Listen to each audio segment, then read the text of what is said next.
Building more dense housing helps keep the environmental impact of our cities as small as possible, whereas urban sprawl makes our environmental impact much worse.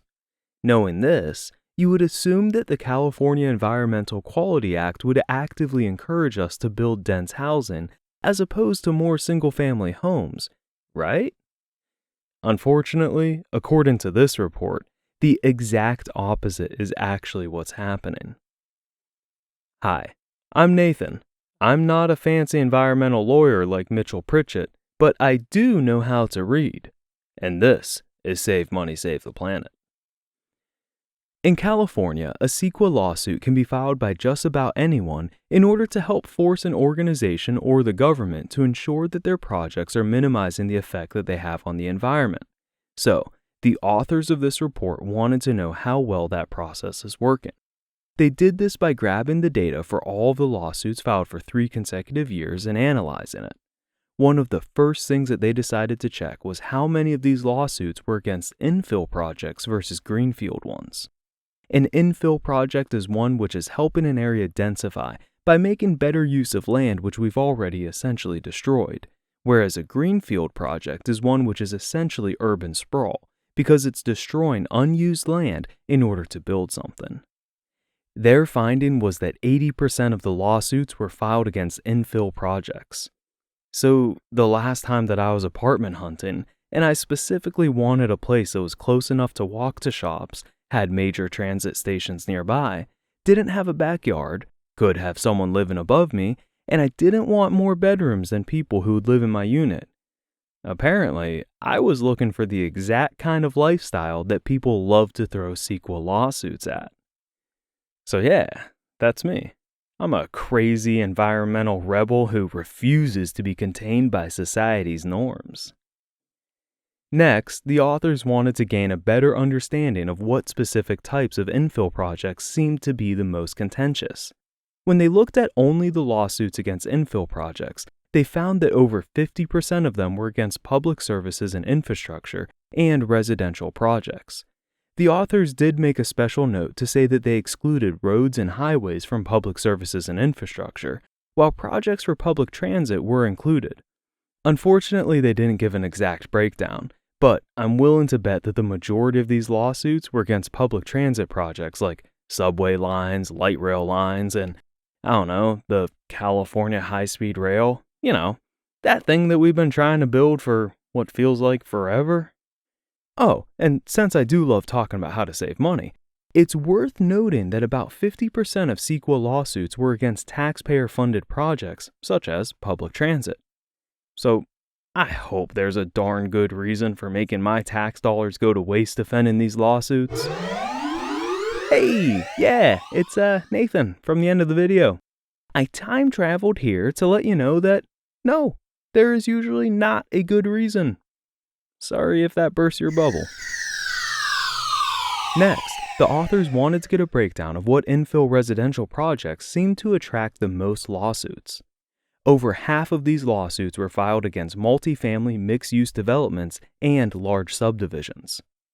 Okay, I got one last chart for you, because the final question that the authors had was, who the heck is filing all of these lawsuits? Before I get to the chart, let's see if we can figure this one out for ourselves. Who in the world always seems to hate large, dense residential buildings and the public transit which helps those residents get around? Did you answer, NIMBYs? No, don't be shy. I did too. Well, unfortunately, the authors weren't as direct as you and I, but they did still have some interesting findings. See, over 60% of these lawsuits were filed by either an individual, a family, or other. What do they mean by other, you may ask? Well, they already accounted for organizations with a proven track record for environmental justice, tribes who may have intimate knowledge of a local ecosystem, public agencies, private companies, and labor unions. So who does that leave? Well, the report literally describes them as local regional entities including unincorporated associations with sympathetic-sounding new names but no readily accessible track record of environmental litigation advocacy. So, these are often those cheesy sounding organizations that some rich person creates in order to push for what they want while remaining somewhat anonymous. A great example is the Save Our Sound Group, which is a nonprofit environmental organization which wants to protect Nantucket Sound. Sounds great, right? Well, unfortunately, it's bankrolled by one of the Koch brothers, and their whole mission is to stop a wind farm from getting built, which will ruin his view. Those are the types of organizations that this report is saying often file CEQA lawsuits. And that is why the authors of this report arrive at the conclusion that CEQA is not fulfilling its original intent, because it's being abused by NIMBYs. Not only do these frivolous lawsuits risk depriving us of the improvements which our society desperately needs, but even if we do manage to build them, these projects end up being much more expensive than planned because we had to pay for all of the legal fees. Luckily, the authors are not all doom and gloom. They actually provide some real potential solutions.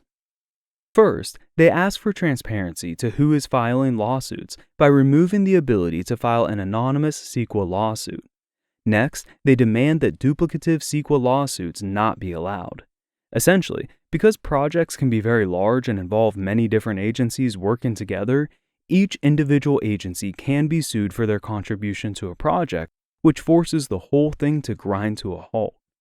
The best example that the report offers for this is an urban redevelopment project in Playa Vista, which was converting an old manufacturing facility into medium-density housing and a park. They had to deal with 20 CEQA lawsuits over the course of the project. That's the frivolous stuff that these authors want to stop. The final recommended solution is also the most powerful. Stop completely rescinding project approval when an issue is found with the environmental study. Currently, if any issue is found anywhere in the study, then the whole project gets placed on hold. But how many issues do you think end up existing in a study which attempted to answer 600 questions? Okay, how many of those issues actually matter? As I read this, I couldn't help but be reminded of when I was an approver in my company for various manufacturing procedures. It was not uncommon that I would find some tiny issue in the 20 to 50 page documents, such as a misspelled word or a picture that wasn't replaced correctly. But when I found these issues, I didn't immediately rescind the 3 other approvals which had already been given and demand that the author start over from scratch.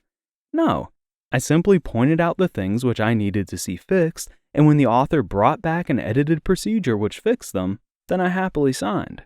So maybe the first review of the document took an hour, but my second review only took 5 minutes. Unfortunately, the way that we're currently running CEQA lawsuits means that we're basically redoing the hour-long review every time, and we're demanding that the 3 other people who already signed redo their hour-long review. So you see how this is needlessly holding back the projects that we need completed. Oh wow, you actually made it this far through a dry video about the laws around California housing and public transportation? Wait, did you actually like the video? Well then do me a favor and hit the like button. That way, this video gets to reach even more people, and it can ruin their day too. Alright, hopefully you learned a couple things about how complicated California law can be, as well as how we can fix it. If so, then I hope I see you again next month. Now go make a difference today.